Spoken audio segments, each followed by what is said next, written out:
నిర్మించుకున్నారు, లేకపోతే చుట్టుపక్కల చందాలు వేసుకొని కూడా గుళ్ళు కట్టారు. అటువంటి గుళ్ళకు కూడా ఈ ధూప నైవేద్యాలు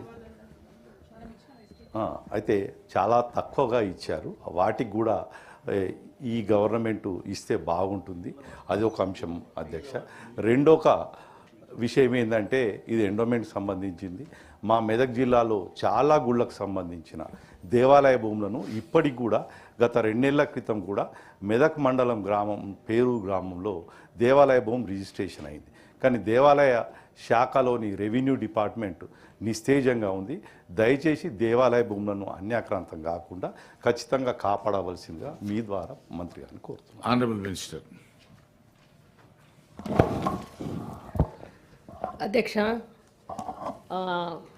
గౌరవ సభ్యురాలు చాలా విషయాలు చెప్పారు. వారు వేసిన ప్రశ్న మాత్రం ధూపదీప నైవేద్యానికి సంబంధించి వారు మాత్రం గత ప్రభుత్వంలో మేము ఏమేమి గుళ్ళకు ఏమేమి ఇచ్చామనేటువంటిది వారు చెప్పడం జరిగింది. కానీ వాళ్ళు 10 సంవత్సరాల కాలంలో వాళ్ళు కూడా అధికారంలో ఉన్నారు అధ్యక్ష. అధికారంలో ఉండి వాళ్ళు ఫస్ట్ ఇది ఇంట్రడ్యూస్ చేసిందే రాజశేఖర రెడ్డి గారి పీరియడ్లో. ఆ రోజు 2500 రూపాయలు మేము ధూపదీప నైవేద్యం కింద దాదాపు 1205 దేవాలయాలను గుర్తించి వాటికి 2500 చొప్పున మంజూరీ చేయడం జరిగింది అధ్యక్ష. మరి అప్పటి నుంచి 2015 వరకు కూడా అదే కంటిన్యూ అవుతూ వచ్చింది. ఆ తర్వాత 2015లో గత ప్రభుత్వం దానిని 6000కు పెంచడం జరిగింది అధ్యక్ష. మరి 6000కు పెంచిన తర్వాత 2023లో 10,000కు పెంచడం జరిగింది అధ్యక్ష. 10,000కు పెంచినప్పుడే మరి అప్పుడే వాళ్ళకి ఆలోచన ఉండాల్సి ఉండే ఈ 10,000లో మరి వాళ్ళు బతుకుతారా, వాళ్ళకి సరిపోతుందా అనే ఆలోచన ఉండి మరి అప్పుడే దాన్ని 15,000 20,000 చేసి ఉంటే బాగుండదు అనేది నా యొక్క అభిప్రాయం అధ్యక్ష. మరి గత సంవత్సరమే పెంచారు కాబట్టి మళ్ళీ పెంచే విషయం గురించి మరి ఎప్పుడు పెంచాలా, ఏ విధంగా పెంచాలా అనేది తప్పకుండా ప్రభుత్వం ఆలోచిస్తుందనే విషయాన్ని కూడా మీ దృష్టికి తీసుకొస్తా ఉన్నాను అధ్యక్ష. మరి అర్చకుల సంక్షేమం అనేది మా ప్రభుత్వం యొక్క లక్ష్యం అధ్యక్ష. ఎక్కడ కూడా అర్చకులకు ఇబ్బంది కాకుండా మరి ముందుకెళ్తున్న విషయాన్ని సందర్భంగా నేను గుర్తు చేస్తూ ఉన్నాను అధ్యక్ష. దాదాపు రాష్ట్రంలో 6,541 టెంపుల్స్కి మేము ప్రతి నెలా కూడా 10,000 చొప్పున పారితోషికం చెల్లించడం జరుగుతుంది అధ్యక్ష. నెలకు దాదాపు 6,27,10,000 రూపాయలు, అదేవిధంగా సంవత్సరానికి 75,25,20,000 రూపాయలు మరి ప్రతి నెల కూడా ఈ స్కీమ్ కింద చెల్లించడం జరుగుతుంది అధ్యక్ష. మరి బడ్జెట్ కూడా ఈ సంవత్సరం 73.22 కోట్లు కేటాయించడం జరిగింది, మంజూరీ కూడా చేయడం జరిగింది. దాంట్లో ఇప్పటికే 62.69 కోట్లు మరి ఖర్చు కూడా చేయడం జరిగింది అధ్యక్ష. దీనికి కొన్ని నియమ నిబంధనలు అనేటివి ఉన్నవి అధ్యక్ష. ఎవరైతే ఇప్పటి వరకు కూడా ధూపదీప నైవేద్యం కింద రాలేదో వాళ్లకు మేము నోటిఫికేషన్ ఇవ్వడం జరుగుతుంది అధ్యక్ష. ఆ నోటిఫికేషన్ ఇచ్చినప్పుడు వాళ్ళు అప్లై చేసుకుంటే ఈ యొక్క అర్హతలు ఉన్న వాళ్ళను తప్పకుండా ఎంపిక చేసి దానికి ఏం బెంచ్ మార్క్ ఏం లేదు అధ్యక్ష. ఎంతమంది అప్లై చేసుకున్నా కూడా ఇవ్వడానికి సిద్ధంగా ఉంది. త్వరలోనే మేము ఆ నోటిఫికేషన్ కూడా ఇచ్చి మీరు అన్నట్టుగా సేవాలాల్ అదేవిధంగా ట్రైబల్ వాళ్లకు కూడా మరి అవకాశము కల్పించడానికి ఈ యొక్క నియమ నిబంధనల కింద వస్తే తప్పకుండా ఇవ్వడానికి మేము సిద్ధంగా ఉన్నామనే విషయాన్ని కూడా ఈ సందర్భంగా నేను తెలియజేస్తూ ఉన్నాను అధ్యక్ష. అదేవిధంగా అన్నా ప్లీజ్ రమణ గారు, ఒకవేళ అటువంటివి ఏమన్నా ఉంటే తప్పకుండా పరిశీలిస్తామన్నా. నిబంధనలు ఏమైనా ఒకవేళ అటువంటి ఇబ్బందులు వస్తే వాళ్ళకి కూడా మరి తప్పకుండా అందాల్సిన అవసరం ఉంది అధ్యక్ష. ఇది మనకు అంటే క్యాస్ట్లకు అతీతంగా చేయాల్సినటువంటి కార్యక్రమం కాబట్టి తప్పకుండా మేము ఆ కార్యక్రమం కూడా తీసుకుంటామని తెలియజేస్తా ఉన్నాను అధ్యక్ష. మరి అదేవిధంగా అన్యాక్రాంతమైన భూముల గురించి చెప్తా ఉన్నారు. మరి గత ప్రభుత్వంలో మేము 6,000 ఎకరాలు సంథింగ్ చెప్పారు. కానీ మేము వచ్చిన దగ్గర నుంచి కూడా ప్రతి జిల్లా డీసీకి కూడా ఆదేశాలు ఇవ్వడం జరిగింది అధ్యక్ష. మొత్తం ఎన్ని టెంపుల్స్ ఉన్నాయి, ఎన్ని టెంపుల్స్ కింద ఎంతెంత భూమి ఉంది, మరి ఆ భూమిని సర్వే చేపించి మరి దాన్ని బౌండరీస్ ఫిక్సప్ చేసి మరి మా నోటీస్కి తీసుకురమ్మని చెప్పడం జరిగింది అధ్యక్ష. ఇక ముందు అన్యాక్రాంతం కాకుండా కూడా మేము ఒక ప్రణాళిక కూడా సిద్ధం చేసుకుంటున్నాం అధ్యక్ష. ఎక్కడైతే పవర్ గ్రిడ్స్కు దగ్గర ఉన్నాయో అక్కడ సోలార్ పవర్ ప్లాంట్స్ పెట్టాలనేది, ఎక్కడైతే పవర్ గ్రిడ్స్కు దగ్గర లేవో అక్కడ పామ్ ఆయిల్ ట్రీస్ పెట్టాలనేది, దానివల్ల మనకు రెవెన్యూ జనరేట్ అవుతుంది. ఆ రెవెన్యూ జనరేట్ అవ్వడం వల్ల మనం ఇంకా ఎక్కువ గుడులను అభివృద్ధి చేసే అవకాశం ఉంది. కేవలం మన రాష్ట్రంలోనే కాదు అధ్యక్ష, పక్క రాష్ట్రంలో కూడా మన భూములు చాలా ఉన్నాయి. వాటిని కూడా మేము ఐడెంటిఫై చేస్తూ ఉన్నాము. కాబట్టి ఎక్కడ కూడా ప్రభుత్వ భూమి ఒక ఇంచు కూడా మరి అన్యాక్రాంతం కాకుండా కాపాడాలనే లక్ష్యంతో మా ప్రభుత్వం పనిచేస్తూ ఉంది అధ్యక్ష. మరి అదేవిధంగా అర్చకుల సంక్షేమం కోసం సుప్రీంకోర్టు వారు గైడ్లైన్స్ ప్రకారం అర్చక మరియు ఇతర ఉద్యోగుల సంక్షేమ నిధికి ట్రస్టును కూడా మరి ఏర్పాటు చేయడం జరిగింది అధ్యక్ష. 1898లో ఈ సంక్షేమ నిధి కింద 20 లక్షల ఆదాయం కంటే ఎక్కువ ఆదాయం కలిగిన దేవాలయంల నుంచి మనం 3% నిధులను సేకరించి మరి అర్చకుల సంక్షేమం కోసం ఖర్చు చేయడం జరుగుతుంది అధ్యక్ష. వీటిలో ఉపనయనానికి ₹1,00,000, ఇందులో 50,000 సబ్సిడీ ఉంటుంది అధ్యక్ష.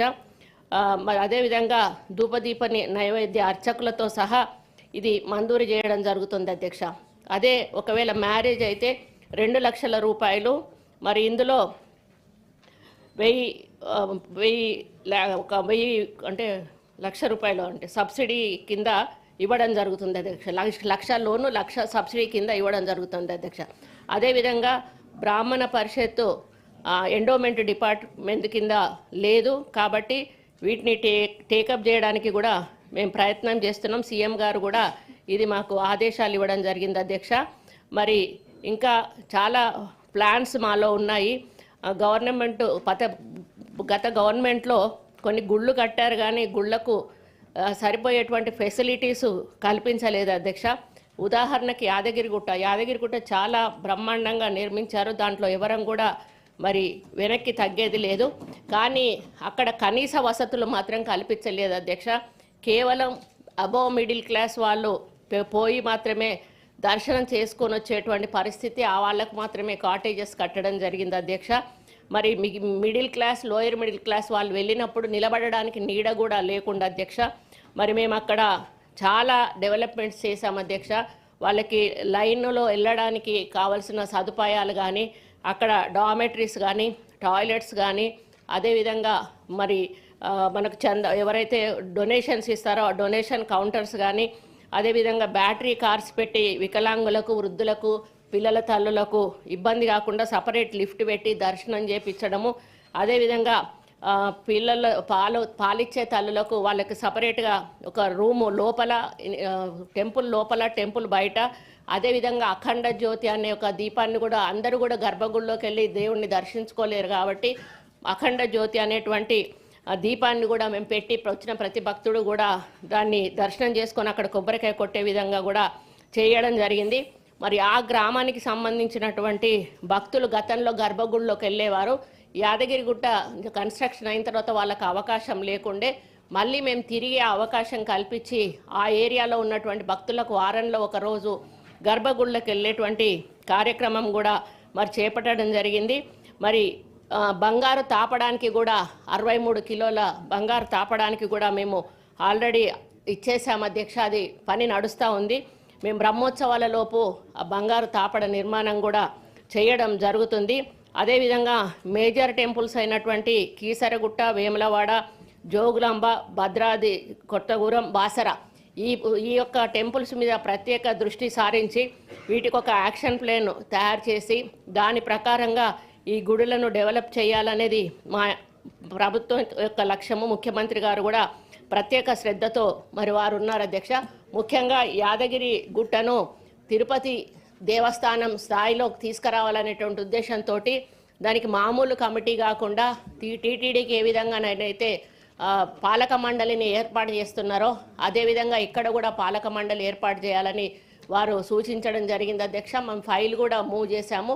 అది సీఎం గారు ఆఫీస్కి వెళ్ళింది.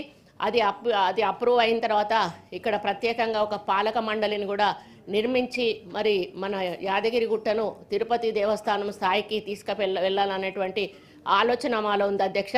కాబట్టి నేను మంత్రిగా అయిన తర్వాత ప్రత్యేకంగా ప్రతి ఒక్క అంశం మీద కూడా, ఎందుకంటే గతంలో డీసెంట్రలైజేషన్ వల్ల ఎక్కడ ఈవోలు అక్కడ టెండర్లు పిలుచుకోవడం కానీ వాళ్ళ ఇష్టానుసారంగా మరి అక్కడ మిస్యూజ్ అయ్యేటువంటి కార్యక్రమాలు మా నోటీస్కు చాలా వచ్చాయి అధ్యక్ష. దానివల్ల ఈ టెండర్స్ ప్రక్రియ కానీ ఏ కార్యక్రమం అయినా కూడా సెంట్రలైజ్ చేసి without commissioner or principal secretary, కొన్ని నా వరకు కొన్ని ముఖ్యమంత్రి వరకు ఫైల్స్ అనేటివి తప్పకుండా ప్రభుత్వం దగ్గరికి రావాలి, ప్రభుత్వం ద్వారానే అప్రూవ్ అయిన తర్వాతనే ఈవోలు నిర్ణయాలు తీసుకోవాలని చెప్పి మేము కట్టడి చేయడం జరుగుతుంది అధ్యక్ష. మరి ఖచ్చితంగా విజయ ఘీ అనే ఘీని మాత్రమే వాడాలి, ఇతర ప్రైవేట్ గీలను కూడా వాడొద్దు అని చెప్పడం జరిగింది అధ్యక్ష. ఈ విధంగా నాణ్యమైనటువంటి మరి ప్రసాదాలను కానీ ఇంకా అక్కడ ఫుడ్ కానీ అందించడానికి మేము అన్నదాన సత్రాల మీద కూడా ఎక్కువగా కాన్సన్ట్రేట్ చేస్తున్నాం అధ్యక్ష. కళ్యాణ మండపాల మీద కూడా ఎక్కువగా కాన్సన్ట్రేట్ చేస్తున్నాం అధ్యక్ష. కాబట్టి వచ్చిన భక్తులు ఎవరు కూడా అశాంతితో వెళ్లకుండా ప్రశాంతమైన దర్శనం చేసుకొని మంచి ఆహ్లాదకరమైన వాతావరణంలో దర్శనం చేసుకొని వెళ్ళాలని మరి మేమందరం కూడా ఆలోచిస్తూ, మరి అదేవిధంగా చాలా టెంపుల్స్లో 12 సంవత్సరాలు కంటే దాటితే మనకు తప్పకుండా అది కుంభాభిషేకం అనేది చేయాల్సిన అవసరం ఉంది అధ్యక్ష. కానీ చాలా టెంపుల్స్ 12 సంవత్సరాలు దాటి కూడా ఇంకా కొనసాగుతూ ఉన్నాయి. వాటన్నిటిని కూడా ఐడెంటిఫై చేసి మరి కుంభాభిషేకం కార్యక్రమం కూడా మేము త్వరలోనే చేపట్టబోతా ఉన్నాము. మరి ముందుగా రాబోయే సరస్వతి ఆలయం, అంటే ఇప్పుడు కాళేశ్వరం గుడి దగ్గర అక్కడ సరస్వతి పుష్కరాలు జరుగుతాయి అధ్యక్ష. అక్కడ నుంచే ఆ కార్యక్రమాన్ని మొదలు పెట్టబోతున్నాం.